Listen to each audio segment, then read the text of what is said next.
Do you know a mnemonic to name all 12 cranial nerves? I do. I have one. The one that I have is on old Olympus, towering top, a friendly Viking grew vines and hops. I like that a lot. Okay, that's a good one. There's other ones. OOO to touch and feel very good velvet. AH. I don't know what AH is, but I like OOO to take a family vacation. Go Vegas after hours. All right, we got that one. We're feeling good. Sensory and motor, that's important, right? Those are really important for us to be able to appreciate which ones are which. How do you remember that Here, one? let's try this alternating. Some. Marry. No. Some. Say. Marry. Money. But. My. Brother. Says. Big. Brains. Makes. Money. Money. Okay, good. Some say marry money, but my brother says big brains matter more. That's sure. the one. That's okay. That's all right. Sorry, that was my fault. But it is nice because then you know, starting with cranial nerve 1, it's sensory, 2, sensory, 3, motor, etc. Ooh, you love this kind of question, don't you? I do. I think knowing where the cranial nerves originate really helps you understand the pathway. And if you understand the pathway, you know what it does. So when I think about this, I think about it as the rule of 4s. Mm-hmm. So cranial nerve 3 and 4, 4 is in that set. So it's the midbrain. 5, 6, 7, 8 would be the pons. And then 9, 10, 11, 12 would be the medulla. Let's see how you did. Beautiful. Nice little image there also. What about 1 and 2? You didn't say cerebrum, but that's one that I would add to your mnemonic. 1 and 2 at the cerebrum, but the rest, I like that. Okay. Ooh, afferent, I think, sensory. Efferent, I think, motor. Cranial nerve number 2 is optic nerve. So afferent. It's got to be. It doesn't motorize anything.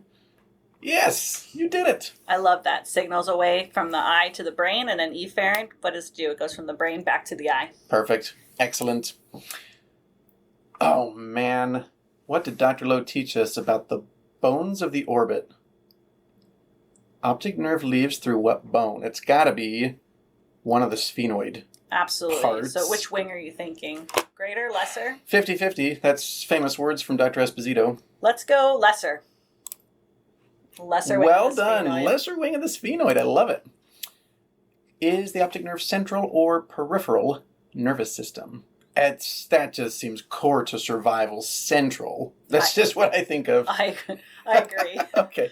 Oh, yeah. But why has oligodendrites? This is a really great point, and noticing the difference between the oligodendrocytes and the Schwann cells, and that Schwann cells are integral in making up the peripheral nervous system, and that we don't have those. Bingo. Love it. What is it called when the myelination is found anterior to lamina curvosa? I have zero idea. This is really more of just a terminology thing, but they call it medulation, which just means medullary. I mean, it's kind of like meditation, medulation. It's the same thing. Right? Yeah. So if you think about Medusa, you know, the snakes coming through the lamina credosa. Can you do that again? Yeah, and make sure it's on film. Okay, very good. I like that a lot. The optic nerve is surrounded by 3 meningeal layers. I'm going to expand this and say it wouldn't just be the optic nerve, but wouldn't the whole brain be surrounded by 3 meningeal layers? Because you have thin ones, pia, arachnoid, and then the hard one's the dura. Absolutely. You got to pad that nerve. You or DAP. Whoa. See that? We got to know those. Optic nerve fibers from nasal retina. I'm already just feeling my arms doing this. Ooh. At the optic chiasm to cross to the contralateral side. But there's a cool word for crossing. I think it starts with a D. It's that decusate. Decusate. Oh, that's a good one. If it's not there, there it is, decusate. Or crossover. Optic nerve fibers communicating temporal retinal signals remain.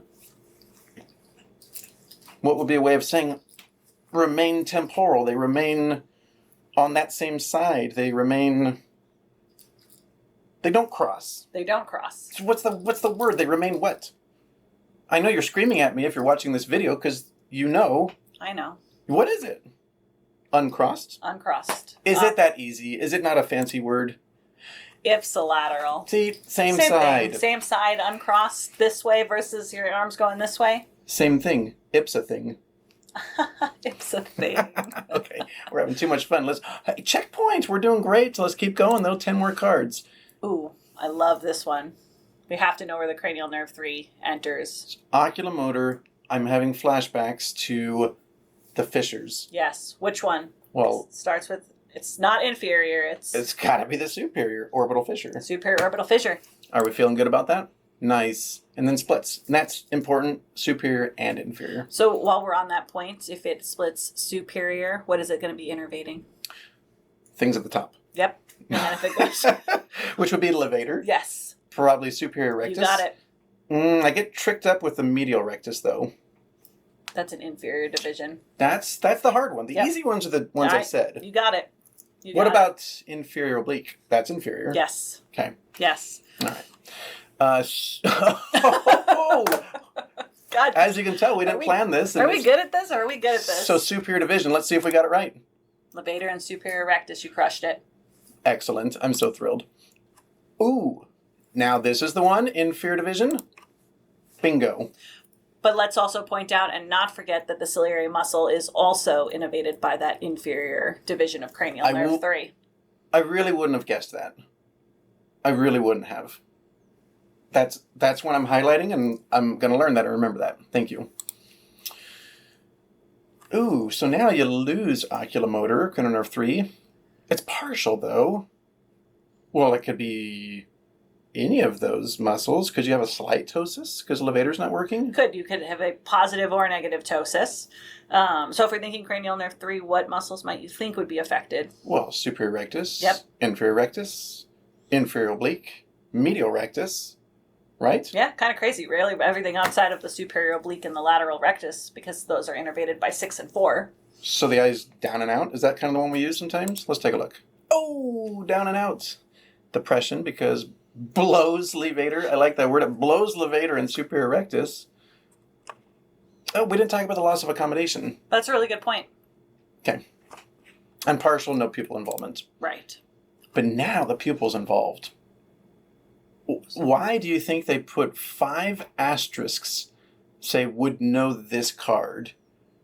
This is an emergency. Absolutely. And I always talk to the students, we talk about the 5A club, and an aneurysmal cranial nerve 3 palsy is one of the 5As.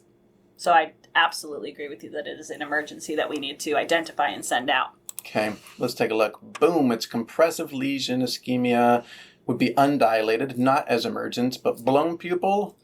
Those are the outer fibers. And I do like this drawing. What are we looking at here? Blown equals big bad boy. Sitting on outer fibers.